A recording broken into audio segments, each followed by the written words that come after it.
चिंता संतानहंतारो यत्पादां गुजरेणवः स्वीयानान्तान् निजाचार्यान् प्रणमामि मुहुर्मुहुः यदनुग्रहतो जन्तु सर्वदुःखातिगो भवेत् तमहं सर्वदा वन्दे श्रीमद्वल्लभनन्दनम् अज्ञानतिमिरान्धस्य ज्ञानाञ्जनशलाकया चक्षुरुन्मीलितं येन तस्मै श्रीगुरवे नमः। नमामि हृदये शेषे लीलाक्षीरादिशयनम् लक्ष्मीसहस्रलीलाभिः सेव्यमानं कलानिधिं चतुर्भिश्च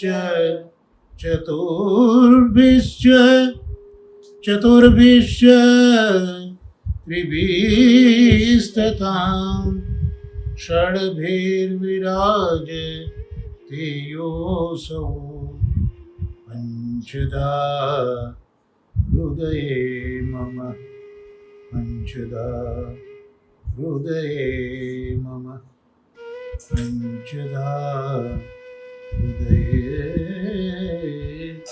मम। श्री महाप्रभु जी અને શ્રી ગુસાઈજીના અનુગ્રહથી વાર્તા સાહિત્યમાં શ્રી કૃષ્ણદાસ મેઘનજીના વાર્તા પ્રસંગોનું અવગાહન આપણે શરૂ કર્યું છે.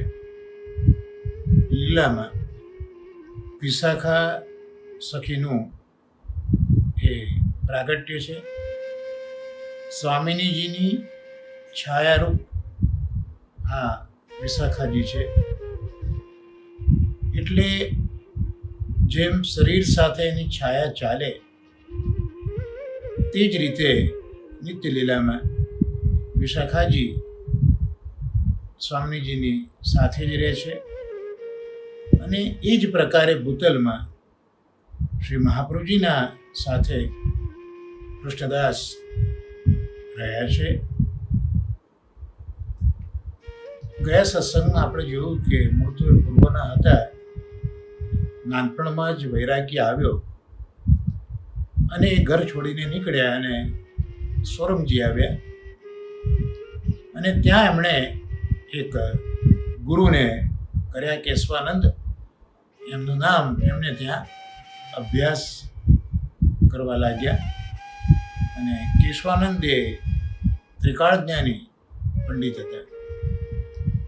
તો જે વખતે શ્રી આચાર્ય ચરણોનો પ્રાદુર્ભાવ ચંપારણ્યમાં થયો એ વખતના જે ગ્રહો નક્ષત્રો ઇત્યાદિ જે હતા એ જોઈને કેશવાનંદજીએ કહ્યું કે આજે કોક સ્થળે ભગવદ અવતાર થઈ રહ્યો છે અને નિત્ય લીલાના જીવે સાંભળ્યું અને ગુરુ પાસે આજ્ઞા માંગી કે મારે જવું છે, બદ્રિકાશ્રમ જવું છે, મને જવા દો. મનમાં ભાવ ગુપ્ત રાખ્યો કે મારે ભગવદ સ્વરૂપના દર્શન કરવા છે. એ વાત ન કરી, પણ મારે બદ્રિકાશ્રમ જવું છે એ મિસ કરીને એ આ મહાપ્રભુજીની પાસે જવા માગતા હતા. પણ નાની ઉંમરના લીધે ગુરુએ ના પાડી. ઉંમરલાયક થયા ત્યારે ફરીથી બદ્રિકાશ્રમનું મિસ કર્યું. હવે ગુરુએ એમને જવા માટેની આજ્ઞા આપી અને મેઘનજી મહાપ્રભુજીને શોધતા શોધતા એ મહાપ્રભુજીની પાસે આવે છે. હવે જેવા આપના દર્શન કર્યા એ સાથે જ મહાપ્રભુજીના દર્શન થતા એમને મહાપ્રભુજીના સ્વરૂપનું જ્ઞાન થઈ ગયું.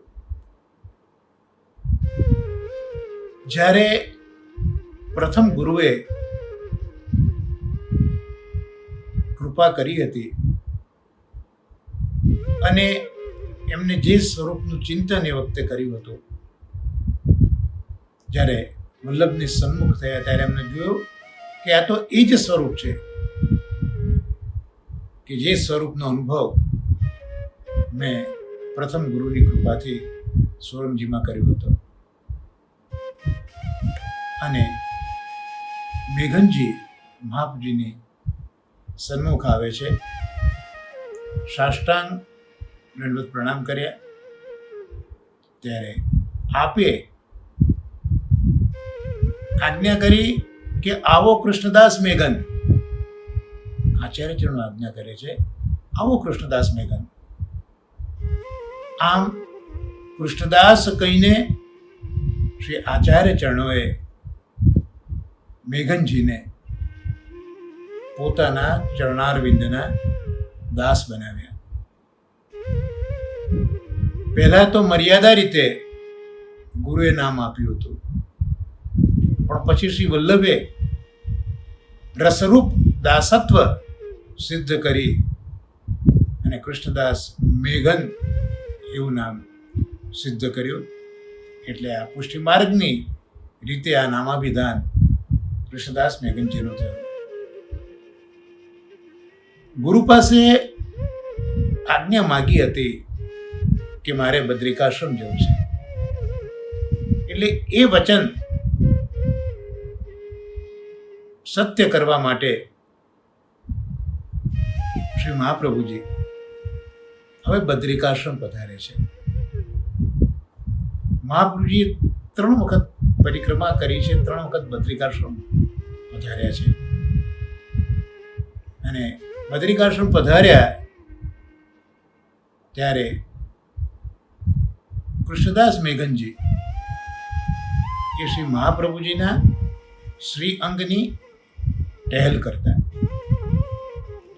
અને એટલે જે દિવસથી આપનો સંબંધ થયો તે જ દિવસથી કૃષ્ણદાસ મેઘનજીમાં અલૌકિક સામર્થ્ય સિદ્ધ થયું છે. અને આ સામર્થ્ય જુદા જુદા પ્રસંગોએ જોવા પણ મળે છે, જે આપણે વાર્તા સાહિત્યમાં આગળ જોઈશું. પણ સતત મહાપ્રભુજીના શ્રી અંગની ટહેલ એનાથી અલૌકિક સામર્થ્ય કૃષ્ણદાસમાં સિદ્ધ થયું છે. અને એ અલૌકિક સામર્થ્ય કેવું કે મેં એમને ક્ષુધા, પ્યાસ, નિદ્રા એ બધી નિવૃત્ત થઈ ગઈ, દેહાધ્યાસ પણ નિવૃત્ત થઈ ગયો. શ્રી વલ્લભ રાત્રે જ્યારે પહોળે ત્યારે કૃષ્ણદાસજીના ખોળામાં ચરણારવિંદ પધરાવીને પહોંચતા. 4 પ્રહર સુધી મેઘનજી રાત્રે પંખો કરે ત્યારે ઊંઘ બાધા ન કરે. આમ શ્રીઅંગની ટહેલ સેવાના સૌભાગ્યને કૃષ્ણદાસ મેઘનજીએ પ્રાપ્ત કર્યું. એનું વર્ણન તો આપણા જેવા જીવ શું કરી શકે, એના વિશે વધુ શું લખી પણ શકાય.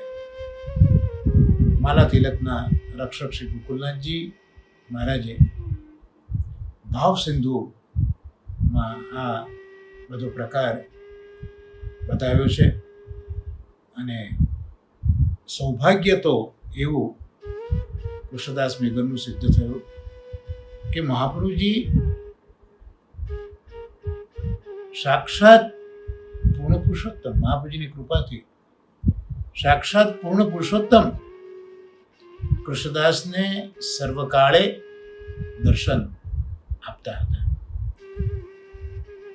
એટલે જ્યારે બદ્રિકાશ્રમ શ્રી આચાર્ય ચરણો પધાર્યા ત્યારે કૃષ્ણદાસ મેઘન આપ શ્રીના ચરણારવિંદની પાછળ પાછળ ચાલતા હતા અને મહાપ્રભુજીએ જે વત્સલતા પ્રગટ કરી છે મેઘનજી તરફ, એટલે કૃષ્ણદાસની દૃષ્ટિ પાછળ ચાલતા ચાલતા સદાય કૃષ્ણદાસની દ્રષ્ટિ આપના શ્રી અંગમાં લાગેલી રહે છે.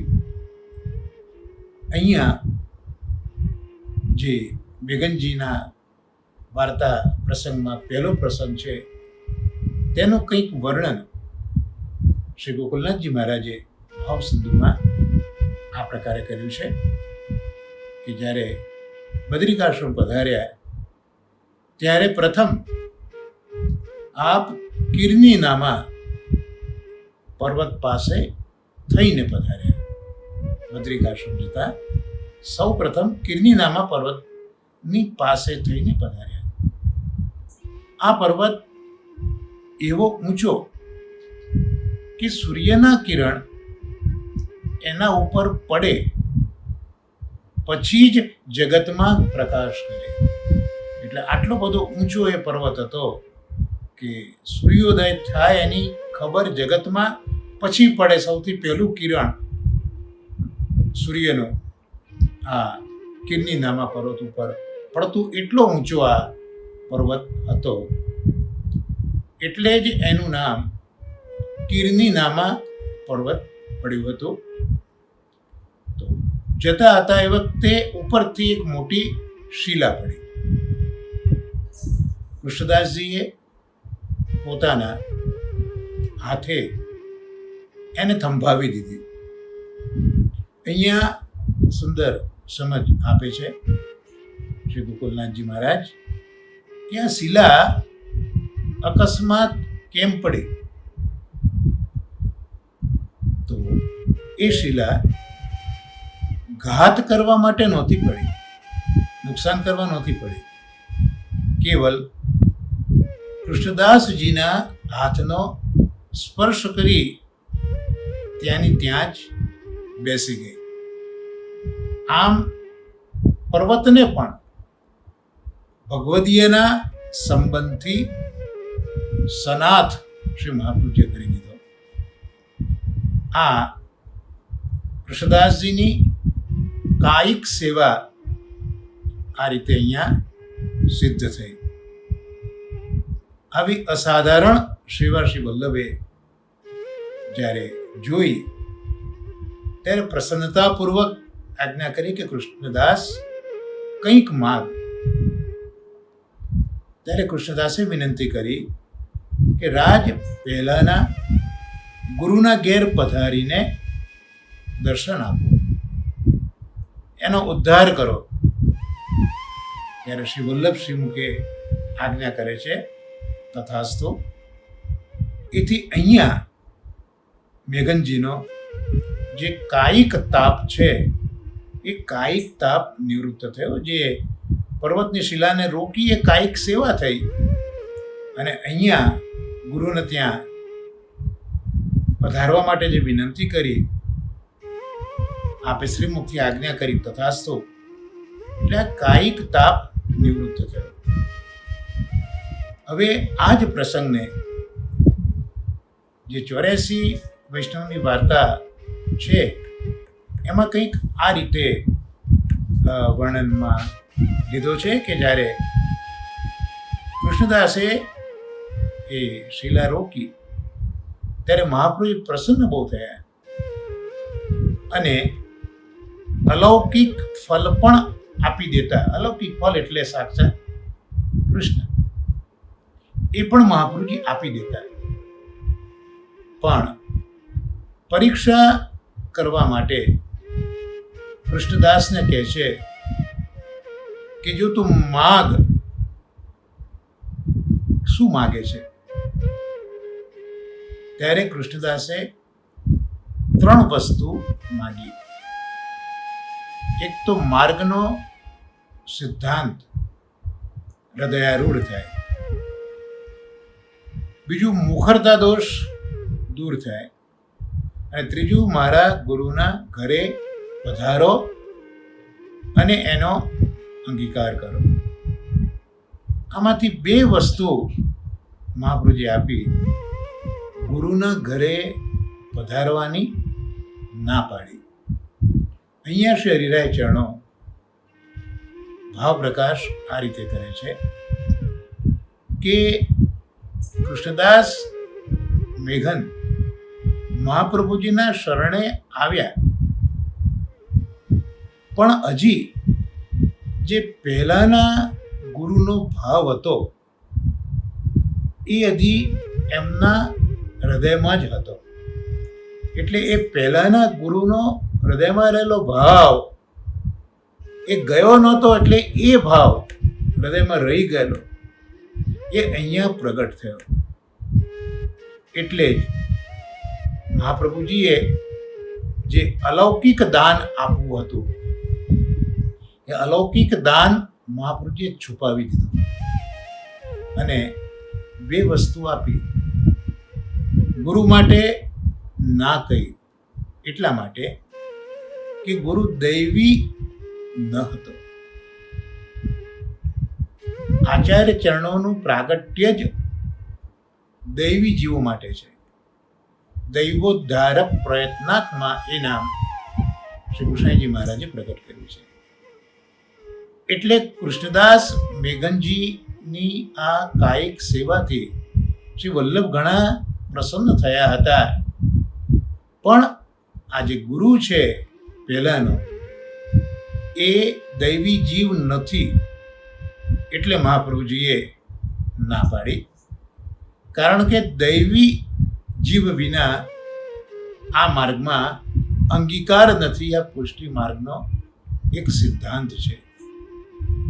એટલે આ પ્રસંગ પ્રમાણે અહીંયા બે વસ્તુ આપી, પણ જે ગુરુભાવ હતો એ હજી મેઘનજીમાંથી પ્રથમ ગુરુનો જે ભાવ હતો, બીજા ગુરુનો જે ભાવ હતો એ તો હજી એમના હૃદયમાં રહ્યો જ, એ હજી પણ દૂર ન થયો. એટલે આ માર્ગનો જે અનુભવ થવો જોઈએ એ માર્ગનો અનુભવ પણ મેઘનજીને ન થયો, અને મુખરતા દોષ પણ ન ગયો, અને જે પહેલાનું સામર્થ્ય હતું એ સામર્થ્ય કંઈક ઘટ્યું પણ ખરું. તો આ સામર્થ્ય ઘટ્યું એ જે પ્રસંગ છે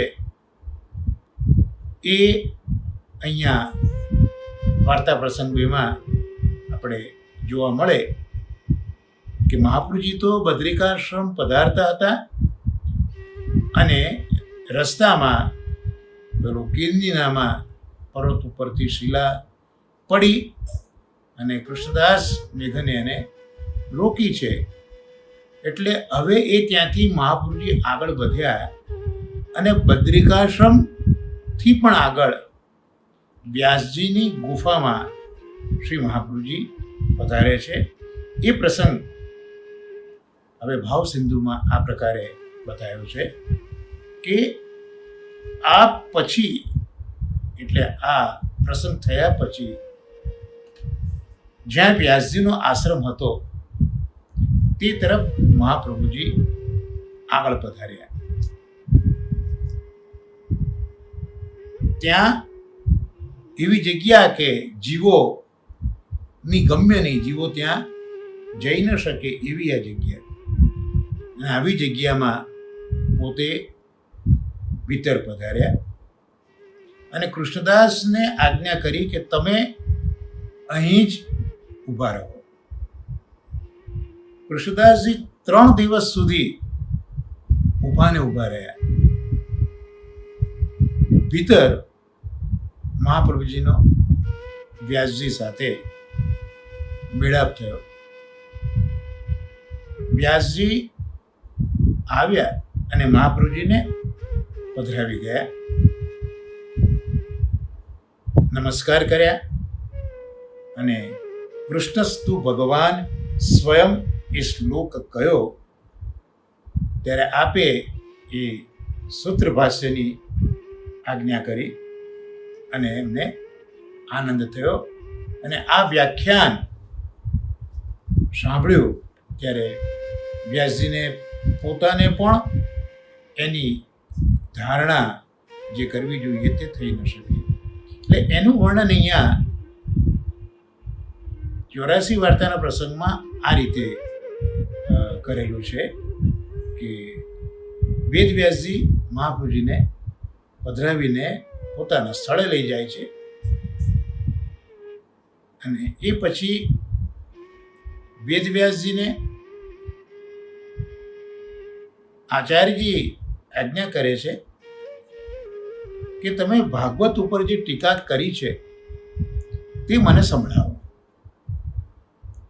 ત્યારે મહાપ્રભુજી યુગલ ગીતનો એક શ્લોક કયો, વામ બાહુ કૃત વામ કપોલો વલગીત ભ્રૂરધરાર્પિત વેણુ કોમલાંગુલી વિરાશ્રિત માર્ગ ગોપ્ય ઇરયતિ યત્ર મુકુંદ.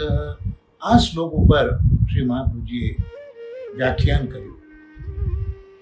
આ વ્યાખ્યાન 3 દિવસમાં સંપૂર્ણ થયું.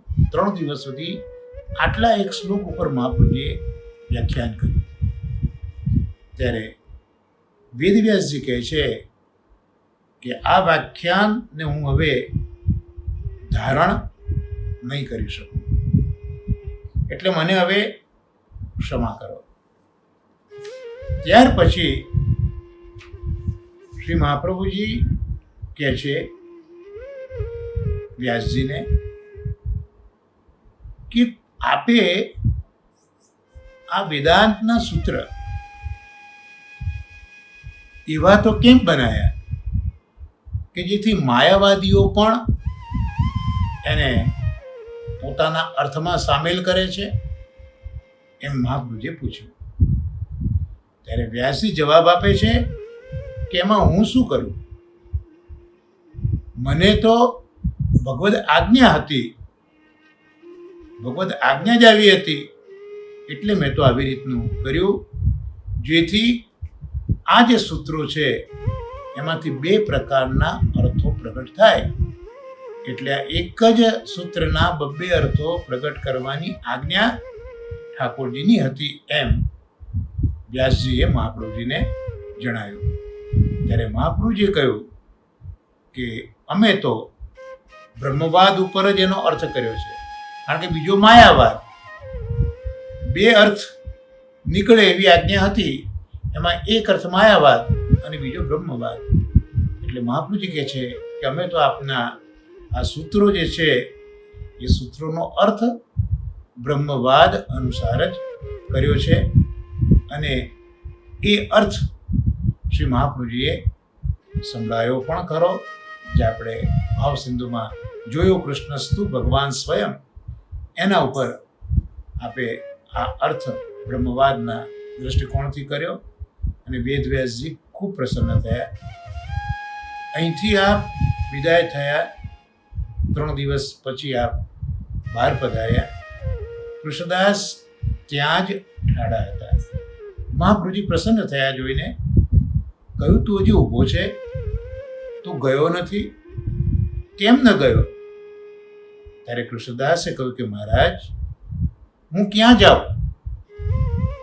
મને તો આપના ચરણારવિંદ વિના બીજો કોઈ જ આશ્રય નથી. આ સાંભળીને શ્રી મહાપ્રભુજી ખૂબ જ પ્રસન્ન થયા અને કહ્યું કે માગ. પાછું કહ્યું કે માગ. ત્યારે ફરી એ જ 3 વસ્તુ મેઘનજીએ માગી. એમાંથી 2 આપી, પણ ગુરુના ઘરની તો ના પાડી.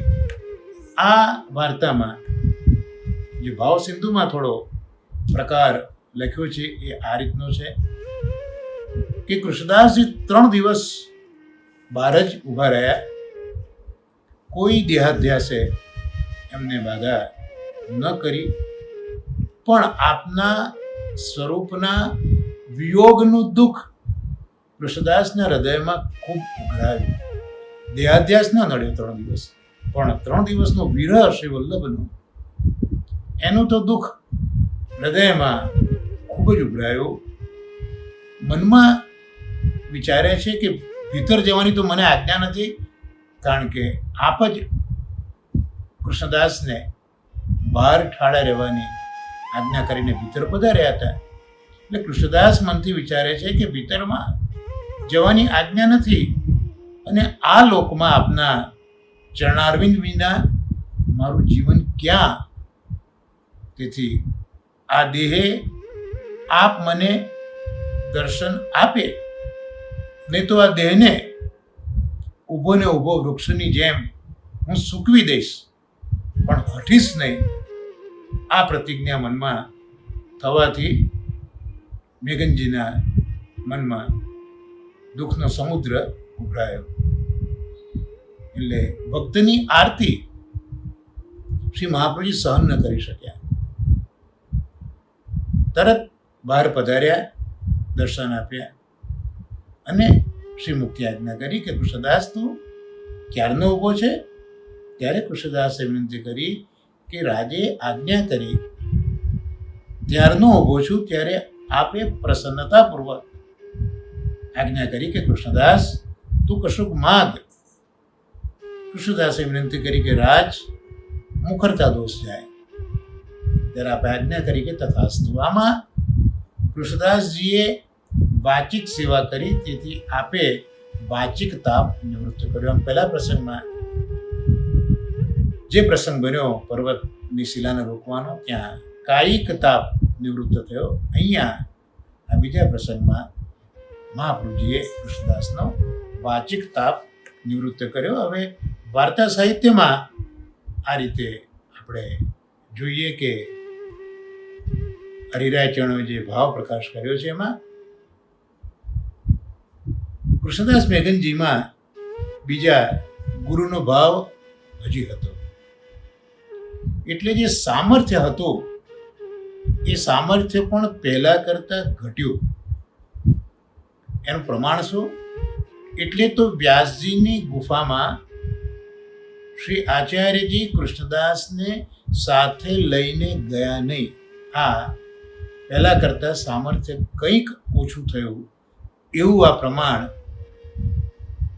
ભાવ પ્રકાશમાં શ્રી હરિરાય ચરણો આપી રહ્યા છે કે કૃષ્ણદાસને વ્યાસજીની ગુફામાં સાથે લઈને ગયા, કારણ કે ત્યાં અંદર યુગલ ગીતનો પ્રસંગ કહેવાનો છે અને એની ધારણા હવે કૃષ્ણદાસથી નહીં થાય, કારણ કે જે ગુરુભાવ પહેલાંના ગુરુનો ભાવ છે એટલે સામર્થ્ય ઓછું થયું છે.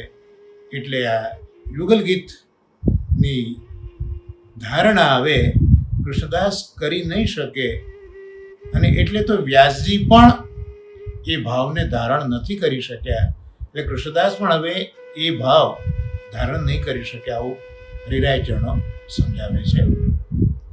એટલે વ્યાસજી તો પ્રભુની જ્ઞાન કલાનો અવતાર છે.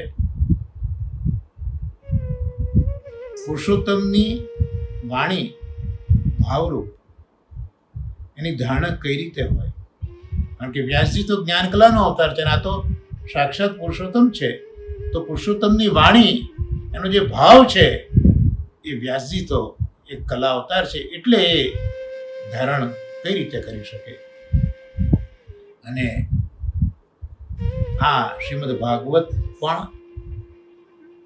વ્યાસજીમાં શ્રી પુરુષોત્તમ પોતે બિરાજ્યા અને આ ભાગવત કહી ગયા છે.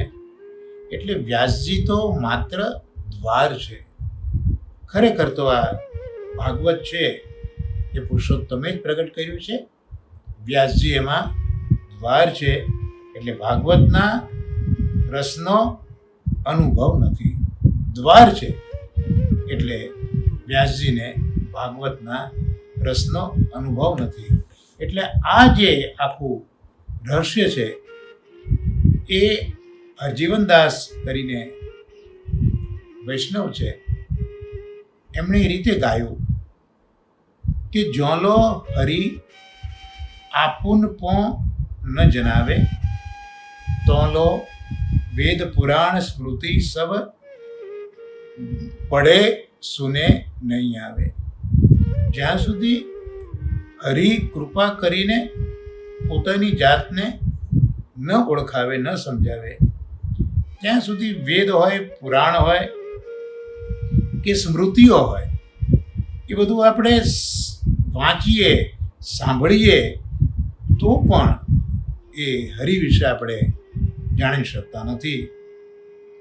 આ શ્રીમદ ભાગવતના અનુસંધાનમાં હવે હરજીવનદાસ કહે છે કે સુની વિરંચી નારાયણ મુખસો. વિરંચી એટલે બ્રહ્માજી. બ્રહ્માજીએ આ શ્રીમદ ભાગવત નારાયણના મુખથી સાંભળ્યું, કારણ કે શ્રીમદ ભાગવત એ ઠાકોરજીનું નામાત્મક સ્વરૂપ છે. પણ એ સ્વરૂપ જ્યાં સુધી ઠાકોરજી ન સમજાવે ત્યાં સુધી એ સમજાય નહીં.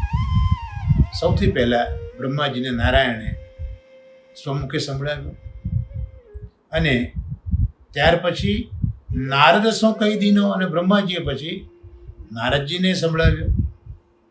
નારદ કહી વેદ વ્યાસ સો, નારદજીએ વેદવ્યાસને કહ્યું, સો આપ શોધ નહીં કીનો, કારણ કે વ્યાસજીને ચિંતા હતી, ઉદ્વેગ હતો, એનું કારણ મળતું નહોતું. ત્યારે નારદજીએ સમજાયું કે શા માટે તમને કંઈક ખૂટતું એવું લાગે છે, શા માટે તમારા આત્માને સંતોષ નથી, ચિત્તમાં પ્રસન્નતા કેમ નથી? આટલું બધું કાર્ય કર્યા છતાં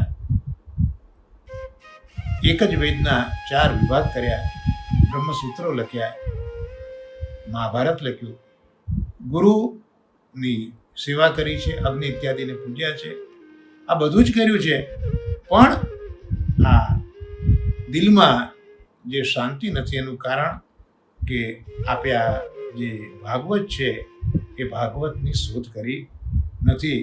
અને સાંભળીને વેદ વ્યાસ ઔષધ કી ના પડી તને તાપ નસાયો. એટલે વ્યાસ જે સમાધિમાં એ ભાગવતનું દર્શન કર્યું તો એનાથી શું થયું?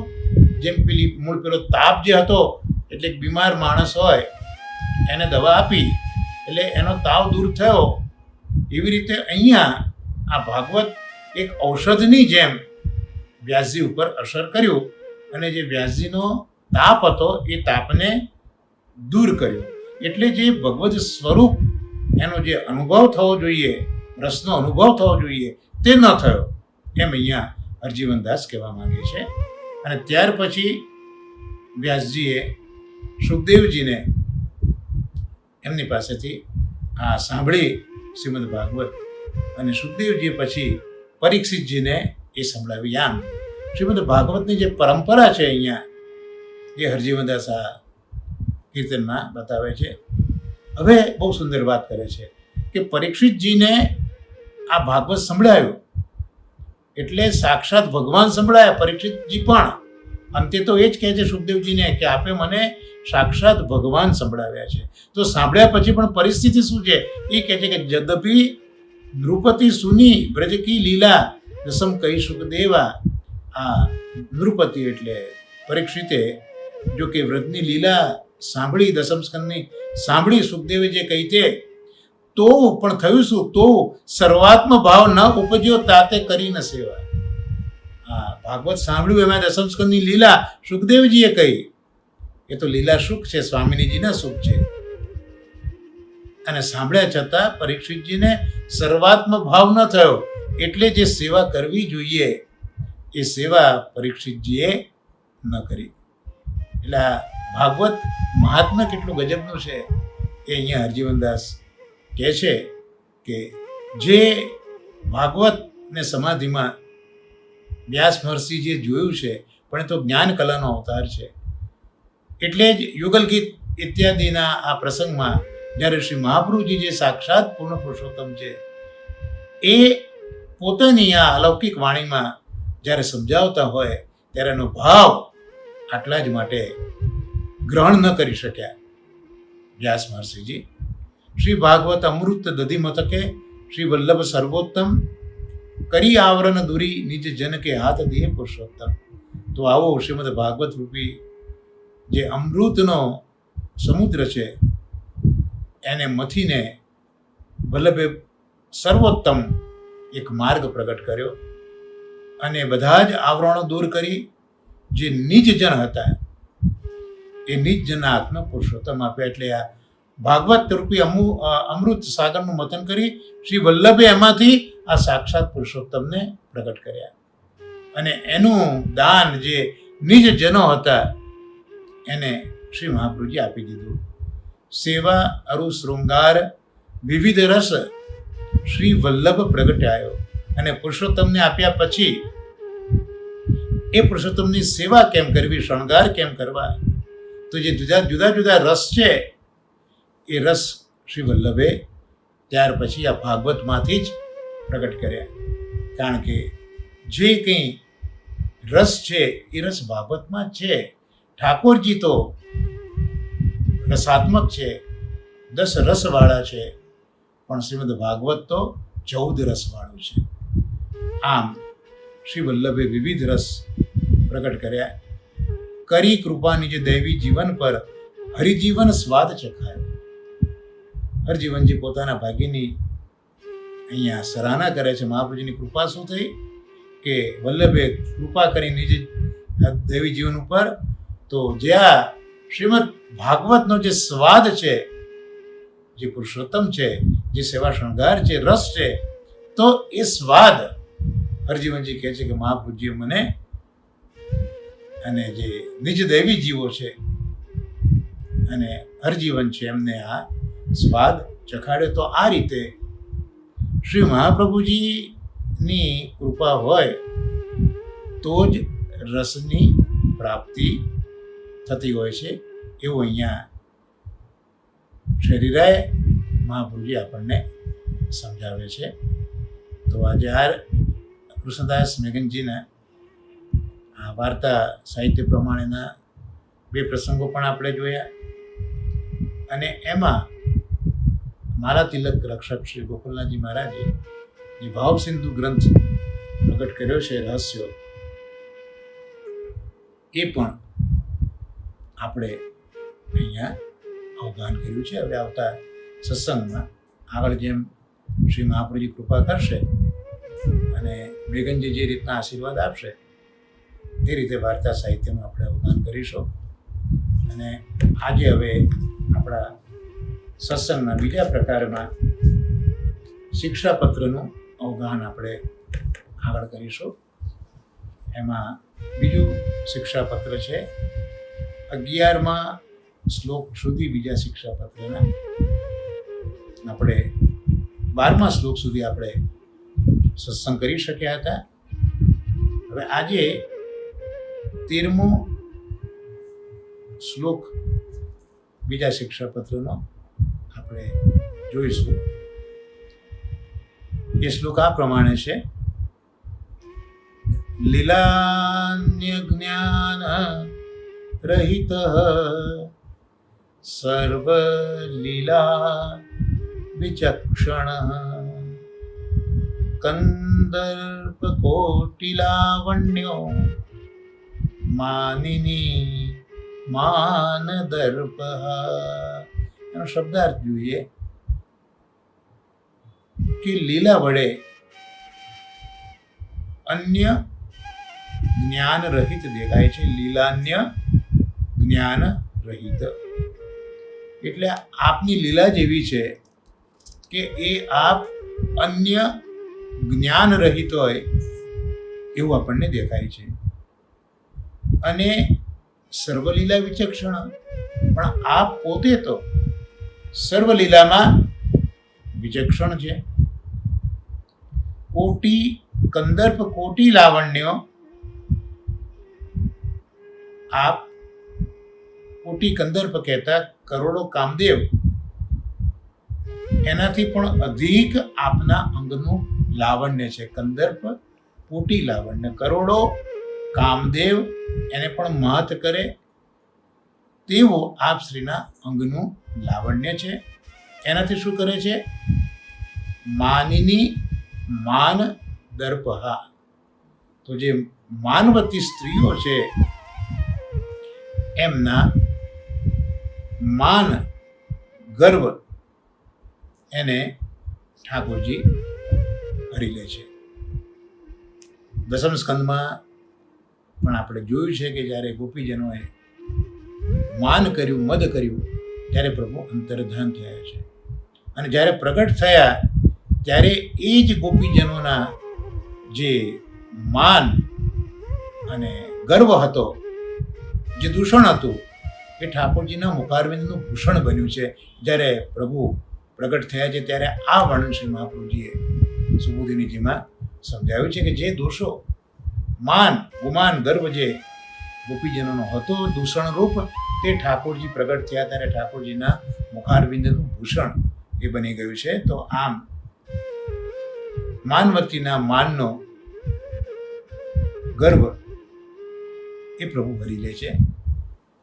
શ્રી ગોપેશજી વિવેચનમાં અહીંયા સમજાવે છે કે બધાને શું લાગે છે કે આ તો કેવલ બાલક છે. કારણ કે અત્યાર સુધી જે કંઈ શ્લોક જોયા એમાં લાલન શ્રી બાલકૃષ્ણજી, નવનીત પ્રિયજી, એનું જ આખું વર્ણન અત્યાર સુધી આપણને જોવા મળ્યું.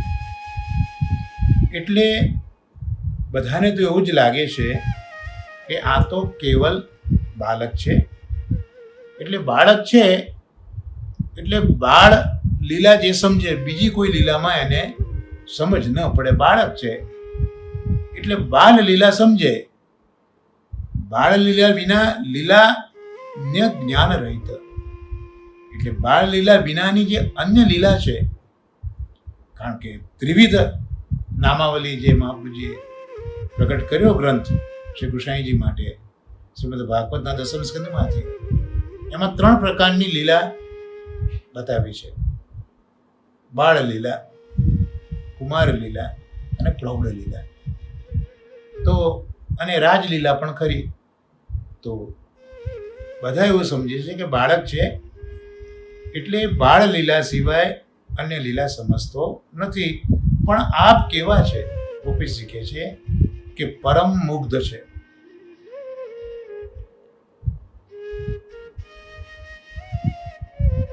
માતૃચરણ યશોદાજી, શ્રી નંદરાયજી, રોહિણીજી આદિ અને વૃદ્ધ ગોપ ગોપી સર્વ કોઈ એમ જ માને છે કે આ તો કેવલ બાલક જ છે.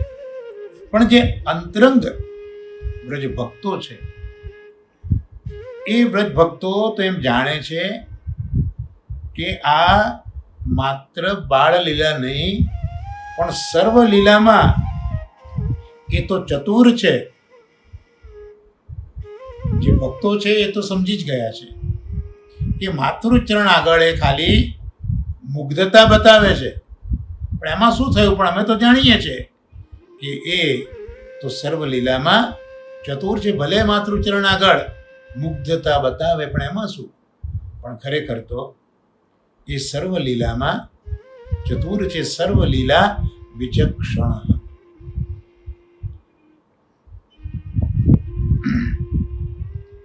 ક્ષણે ક્ષણે ઠાકોરજીનું જે સ્વરૂપ છે એક અદ્ભુત સ્વરૂપ ધારણ કરે છે. આજ ઓર કાલ ઓર આજ હી, એ નિત્ય નિત્ય નવીન નવીન શ્રી ગિરધરજીના જે રૂપો છે તે ચતુર્બુદ્ધદાસજીએ કીર્તનમાં એનું ગાન કર્યું છે. ક્ષણે ક્ષણે. અને એટલે જ લક્ષ્મીજીને ચરણમાં સ્થાન લીધું. લક્ષ્મીજીએ વક્ષસ્થળમાંથી ચરણ સેવા માટે આવ્યા, પણ લક્ષ્મીજી તો ચંચલ છે, એક જગ્યાએ સ્થિર ન રહે. છતાંય લક્ષ્મીજી ચરણ છોડતા નથી, કારણ કે ક્ષણે ક્ષણે નવીનતા, નૂતનતા એ નખચંદ્રો પ્રગટ કરતા હોય છે. એટલે લક્ષ્મીજી ચરણને પણ ભલે સ્થિર નથી રહી શકતા, પણ ચરણને પણ છોડી શકતા નથી. આમ ક્ષણે ક્ષણે એ એક વિચક્ષણતા ઠાકોરજી અહીંયા પ્રગટ કરે છે. અને જે ક્ષણને રક્ષે એ જ વિચક્ષણ બને. એમ ઠાકોરજી પ્રત્યેક ક્ષણે કંઈક ના કંઈક નવી લીલાઓ જે પોતાના છે અંતરંગ ભક્તો એમને બતાવે છે. એટલે આવું અંતરંગ ભક્તોએ જાણ્યું. કોટી કોટી કંદર્પ એમની શોભા છે, કંદર્પ કોટી લાવણ્ય. અને એનાથી તો કામદેવ હોય, કરોડો કામદેવ પણ એનાથી લજ્જિત થાય છે. આવું આ પ્રભુનું શ્રીઅંગનું સૌંદર્ય છે. તું જોને સખી શોભા સરુણા શ્યામની, કોટી કંદર્પને લજાવે એનું મુખડું. તો આ કંદર્પ કોટી લાવણ્ય આપણા લાલનનું છે. અને માનિની માન દર્પહા, માનિની એટલે અહીંયા શ્રી સ્વામિનીજી, અને એમનું માન એ હરી લેશે. અહીંયા પ્રભુને વિચક્ષણ એ રીતે કહ્યા કે પ્રભુ એક કાલાવચ્છિન્ન સર્વકાલની લીલાઓનો એક જ સ્થળે અનેક લીલાનો અનુભવ પ્રભુ કરાવે છે. એક કાલાવચ્છિન્ન લીલાઓનો અનુભવ પ્રભુ કરાવે છે. એક જ સ્થળે બિરાજતા હોય પણ અનેક લીલાઓનો અનુભવ ઠાકોરજી કરાવતા હોય છે. એટલે જ પલ્લાના પદ્મા પ્રેંખ પર્યંક શયનમ, ત્યાં કૃષ્ણજી મહારાજે આજ્ઞા કરી માનિની માન હરણમ. પ્રભુ મા યશોદાજી ની આગળ તો પારણામાં ઝૂલી રહ્યા છે. એ જ સમયે પેલા માનિની એટલે સ્વામિનીજી એ આવ્યા છે. તો એ સ્વામિનીજીનું માન હરી લે છે. તો આમ બાલ સ્વરૂપની મુગ્ધતા છે, પણ સાથે સાથે કિશોર અવસ્થાની લીલા પણ છે. તો આવા વિરુદ્ધ ધર્મો એક સાથે જેનામાં રહી શકે છે એવા અલૌકિક બાળક છે. આ જ પ્રભુની વિચક્ષણતા છે કે એક સાથે વિરુદ્ધ ધર્મો પ્રભુના આશ્રયે રહે છે.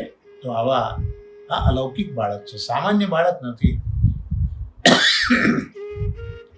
એટલે ભલે બધાને એમ લાગે કે આ તો બાળક છે, મુક્ત છે, પણ પ્રભુ એ અલૌકિક બાળક છે. એટલે એ મુગ્ધતાથી એ બાળ લીલાના દિવસોમાં પણ સ્વામિનીજી ઇત્યાદિના માનનું હરણ કરે છે. આમ વિરુદ્ધ ધર્મો એ આ પ્રભુના આશ્રય રહ્યા છે. વિરુદ્ધ ધર્માશ્રય વિશે અહીંયા શ્રી ભૂપેશજી સમજાવે છે કે પ્રભુ એ વિરુદ્ધ ધર્મોના આશ્રય છે. આ વિરુદ્ધ ધર્માશ્રય પ્રભુની ઓળખ શ્રી મહાપ્રભુજીએ જ આપી છે. સુરદાસજી પણ એમના પદોમાં એટલે જ બતાવ્યું છે કે આમ તો પેલા બલીના ત્યાં 3 પગલામાં જમીન માપી લીધી, પણ અહીંયા નંદાલયની અંદર ઉંબળો ઓળંગવો હોય તો પણ ગોપીજીનો હાથ ચાલીને ઉંબળો ઓળંગાવે. તો આ જે વિરુદ્ધ ધર્માશ્રય છે આવા પ્રભુની અંદર એ સુરદાસજીએ કીર્તનમાં પ્રગટ કર્યા છે. ખરેખર તો સૂર્ય અને ચંદ્રનું તેજ છે એ પ્રભુના લીધે છે. ગીતામાં પણ એ આજ્ઞા છે. અને એ પ્રભુના જ નેત્રો બનીને સૂર્યચંદ્ર પ્રકાશે છે. તો આવા પ્રભુના નેત્રોને પ્રકાશિત કરવામાં એમની આંખમાં અંજન આંજે છે. આ વિરુદ્ધ ધર્માશ્રયનો પ્રકાર થયો. તો આ રીતે પ્રભુમાં વિરુદ્ધ ધર્મો છે. એટલે પ્રભુ વિરુદ્ધ ધર્મોના આશ્રય છે. એટલે એક જ સમયે એક કાલ અવચ્છિન્ન હોય છતાં અન્ય કાલમાં થતી લીલાઓ યુગપત એક સાથે આ બધી લીલાઓ બતાવી શકે છે. દ્રષ્ટાંત તરીકે અહીંયા બતાવ્યું પલ્લામાં કે પારણામાં ઝૂલતી વખતે કેટલાક ભક્તોને બાળ લીલા બતાવે છે, અને એ જ સમયે શ્રી સ્વામિનીજી પધારે ત્યારે યુવક ઉચિત જે માન લીલા છે એ પણ પ્રભુ કરે છે.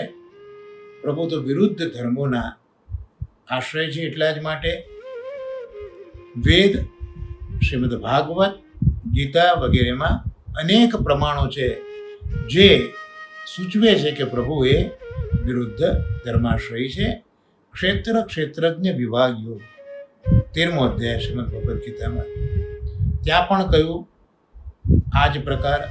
એટલે ભગવાન છે એ સર્વ ઇન્દ્રિય રહિત છે, છતાં પણ સર્વત્ર પાણીપાદાંત, સર્વ જગ્યાએ પાણી અને પાદવાળા છે. સર્વત્ર અક્ષી એટલે આંખો પણ છે, શીર પણ છે અને મુખ સહિત છે. તો આવા ભગવાન ભલે સર્વ ઇન્દ્રિય રહિત છે પણ સાથે સાથે સર્વત્ર એમના શ્રીહસ્ત છે, પાદ છે, સર્વત્ર અક્ષી છે, સર્વત્ર શીર છે અને સર્વત્ર મુખ પણ છે. આવા પ્રભુ છે. ભગવાન અનાસક્ત છે, નિર્ગુણ છે, છતાં પણ ગુણના ભોગતા છે. પ્રભુને કોઈ કામના નથી, નિષ્કામ પ્રભુ છે, છતાં પણ માતૃચરણના સ્તન્યની કામના તો છે જ, માનું દૂધ તો પીવું જ છે.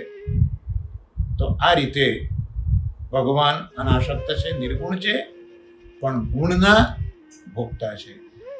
ભગવાન બહાર છે છતાં અંદર પણ છે,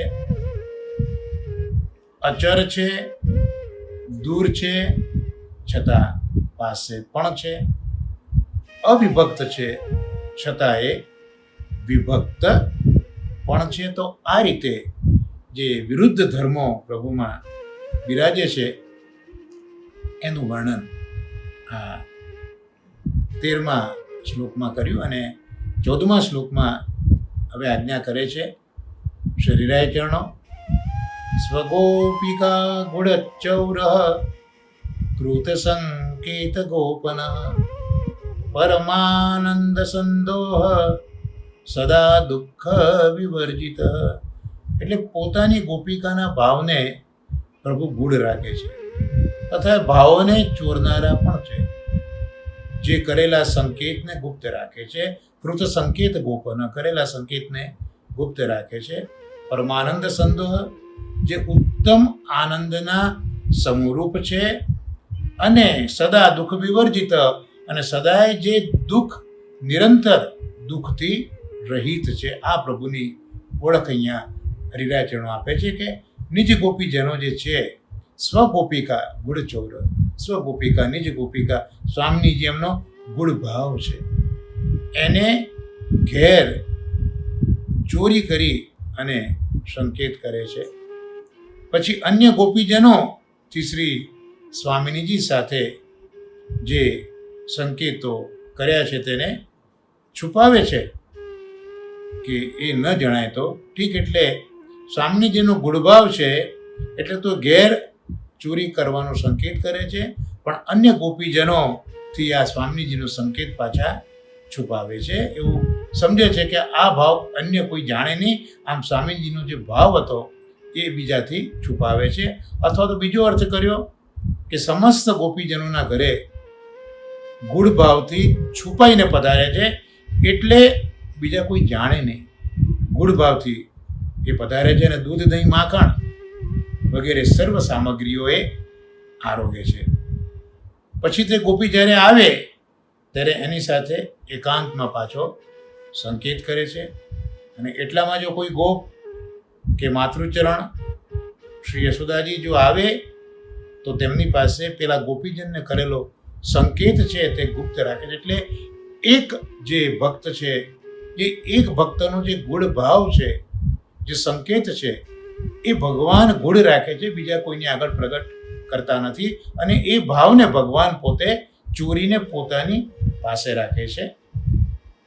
અથવા તો કહ્યું કે સમસ્ત ભક્તોની સાથે સંકેત કરે, પણ એક ભક્ત સાથેનો સંકેત એ બીજાથી ગોપ્ય રાખે. એટલે ભલે એક સાથે બધા જ ભક્તોને સંકેત કરતા હોય પણ કોને કયો સંકેત કર્યો એ એકબીજાથી પાછા પ્રભુ ગુપ્ત રાખે છે. આમ સ્વગોપિકા ગુણચોર એ નામનું અહીંયા વિવેચન કર્યું. એટલે ભક્તો એમ જ સમજે, આનાથી શું થાય કે ભક્તો એમ જ સમજે કે ઠાકોરજી માત્ર અમને જ મળ્યા છે, અન્યને મળ્યા નથી.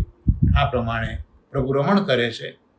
અથવા તો સમસ્ત ભક્તોની મધ્યમાં સ્વામીજી બેઠા છે, ત્યાં ઠાકોરજી પધારે છે અને શયનમાં સ્વામીજીને ગૂઢ ભાવથી અન્ય ન જાણે એ રીતે શાન કરીને બતાવે છે કે આપ હવે અમુક સ્થળે પધારો, એટલે બીજા કોઈને ખબર ન પડે. એટલે સ્વામીજી પછી સંકેત સમજીને બધા સાથે બેઠા હોય ભક્તો સાથે, તો સ્વામીજી પછી કંઈક બહાનું કાઢે અને બહાનું કરીને ઠાકોરજીની પાસે પધારે અને ત્યાં પછી અનેક પ્રકારની લીલાઓ ઠાકોરજી કરતા હોય છે. અને આ જે રસલીલા છે પાછી અન્ય સખીઓથી એ ગુપ્ત રાખે છે. આમ એ પરમ આનંદરૂપ છે અને પરમ આનંદરૂપ હોવાથી સમસ્ત ભક્તોને પરમાનંદ સંદોહ.